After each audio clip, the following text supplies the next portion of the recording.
The wind never stopped. That was the first thing travelers noticed when they crossed the Mississippi heading west. The sky too big, the grass too tall, and a wind that seemed to carry the whole continent's loneliness inside it. This was the American frontier in the years between 1860 and 1900, and it was nothing like the legend that would follow it. It was messier, louder, shorter. Most gunfighters died before 40. Most boomtowns were ghost towns within a decade. Most men who went west looking for gold found nothing but blistered hands and a long walk home. But in those 40 years, between the first transcontinental railroad spike and the closing of the frontier declared by the US Census Bureau in 1890, something genuinely unprecedented happened. A civilization tried to build itself at full speed. In a place with no institutions, no courts that functioned, no law that reached further than a sheriff's rifle. What came next was both heroic and brutal. And largely, it was forgotten correctly. On May 10, 1869, at Promontory Summit, Utah, 2 locomotives, one from the east, one from the west, touched nose to nose. A golden spike was driven into the ground. The continent was connected, and within 18 months, men were figuring out how to rob the trains that ran across it. The first train robbery in American history took place on October 6, 1866, in Seymour, Indiana, 3 years before the Transcontinental was even finished. The Reno brothers climbed aboard an Ohio and Mississippi Railroad Express, broke open the safe, and jumped off with $13,000 in gold. Nobody stopped them. Nobody even tried. The concept of railway police barely existed. The Wild West, it turned out, moved faster than the law. By the 1870s, train robbery had become something close to a profession. Gangs studied timetables. They knew which trains carried Wells Fargo payroll shipments, which cars held gold from the California mines, which conductors were armed. Jesse James robbed his first train in 1873 near Adair, Iowa, by pulling the iron rail loose from the track and derailing the locomotive entirely. The engineer died. James reportedly stood over the wreckage, counting money. What most people don't know is that Jesse James was a former Confederate guerrilla, a man who had spent the Civil War riding with Quantrill's raiders, burning towns and executing Union soldiers. His robberies weren't simply greed. They were, in his own telling, a continuation of the war. He wrote letters to newspapers presenting himself as a persecuted Southern patriot. Some people believed him. The mythology began before the man was even dead. He was shot in the back of the head in 1882 by Robert Ford, a member of his own gang, who collected the reward money and spent the rest of his life being publicly despised for it. Ford was later killed in his own saloon. The West had a way of closing its accounts. Picture Dodge City, Kansas, in 1876. The population is around 1,200. There are more saloons than churches. 17 saloons, in fact, and exactly 1 church, still under construction. The main street runs parallel to the Santa Fe Railroad tracks. On the south side, respectable businesses.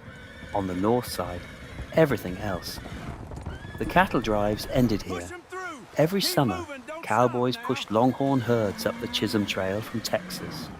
A journey of 700 miles, 3 months, through heat and river crossings, and the constant threat of stampede.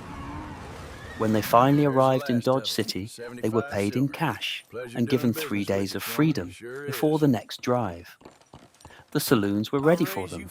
So were the gamblers, the prostitutes, and occasionally the undertaker. Here is what the Western films don't show. Most of those cowboys were black or Mexican. After the Civil War, an estimated 1 in 4 trail riders was African American, freedmen who had nowhere to go in the South and found work on the drives.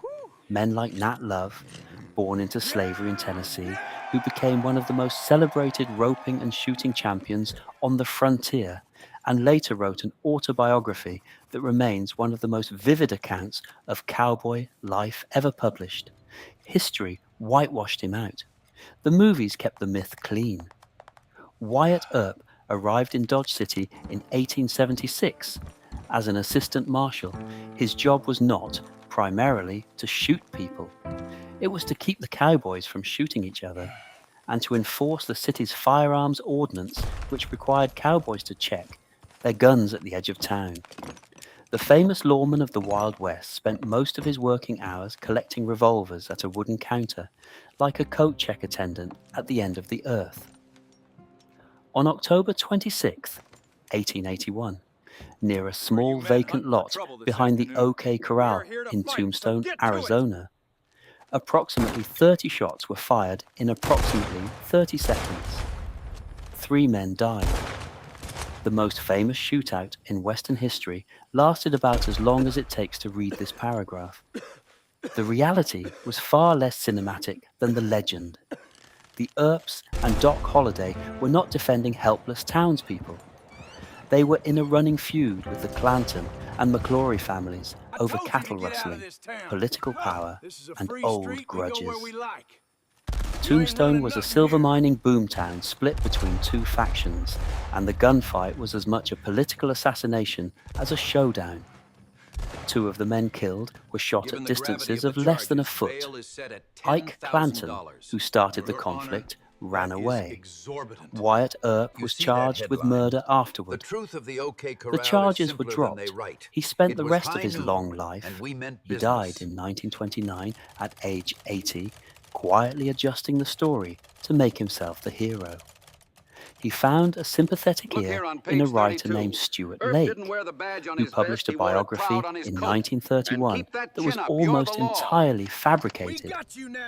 That book became the template for every Western film that followed. Not all frontier justice came from lawmen. Some of it came from the mob. Between 1882 and 1900, more than 1,000 people were lynched across the West and South. Cattle thieves, real and suspected, were strung from cottonwood trees with handwritten notes pinned to their shirts. In Wyoming in 1892, large cattle ranchers hired 22 gunmen from Texas, rode into Johnson County, and attempted to massacre a list of homesteaders accused of rustling. The invaders were eventually arrested and then released. Not one of them was convicted.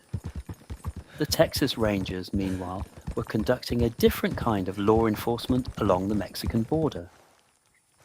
In the 1870s and 1880s, ranger companies killed hundreds of Mexican and Mexican-American men with minimal investigation and no trial. Their motto was efficiency. Their method was terror. And yet alongside all of this, something was being built. Territorial courts. Federal judges riding circuit on horseback through counties the size of European nations. Sheriffs who were elected, and sometimes shot during their campaigns. A skeletal framework of law reaching, imperfectly, into the distance.